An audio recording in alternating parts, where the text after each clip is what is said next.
Telugu cinema latest updates కోసం మా official website tollywood2bollywood.com ని విజిట్ చేయండి. సరికొత్త తెలుగు సినిమా విశేషాలను తెలుసుకోండి. ప్రస్తుతం టోటల్ ఇండియాలో ఎక్కడ చూసినా జిఎస్టీ ట్యాక్స్ గురించే మాట్లాడుకుంటున్నారు. ఆ ప్రభావం అన్ని విభాగాల్లో పడగా సినిమా ఇండస్ట్రీలపై కూడా గట్టిగానే పడింది. బాలీవుడ్ సినిమాలకు కొద్దిగా వెసులుబాటు కల్పిస్తున్న సౌత్ సినిమాలకు మాత్రం జిఎస్టీ గట్టి ఎదురు దెబ్బనే కొట్టిందని చెప్తున్నారు. ఇది వరకు తమిళ సినిమాలకు డైరెక్ట్ తమిళ టైటిల్స్ పెట్టుకొని క్లీన్ యూ సర్టిఫికేట్ తెచ్చుకుంటే ట్యాక్స్ కట్టాల్సిన అవసరం లేకపోయేది. కానీ ఇప్పుడు అలా కాదు. వాళ్ళు కూడా 18 నుంచి 20% వరకు ట్యాక్స్ కట్టాల్సిన అవసరం నెలకొంది.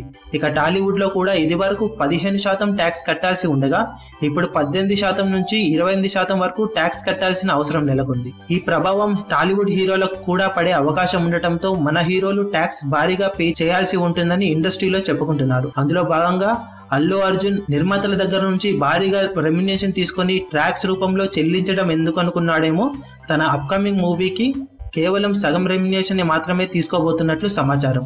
ఇది వరకు ఒక్కో సినిమాకు 15 కోట్ల నుంచి 18 కోట్ల వరకు రెమ్యునేషన్ తీసుకునే అల్లు అర్జున్ తన అప్కమింగ్ మూవీ నా పేరు సూర్య నా ఇల్లు ఇండియా సినిమా కోసం కేవలం 10 కోట్లు మాత్రమే రెమ్యునేషన్ తీసుకోబోతున్నట్లు ఇండస్ట్రీలో చెప్పుకుంటున్నారు.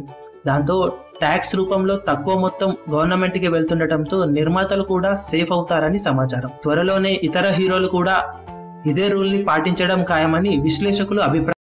మీ అభిమాన హీరోలకు సంబంధించిన లేటెస్ట్ అప్డేట్స్ కోసం మా ఛానల్ ని సబ్స్క్రైబ్ చేసుకోండి. ఏ చిన్న అప్డేట్ ని మిస్ అవ్వకూడదు అనుకుంటే బెల్ ఐకాన్ ని ప్రెస్ చేయండి. లైక్, షేర్, కమెంట్ చేయడం మర్చిపోకండి.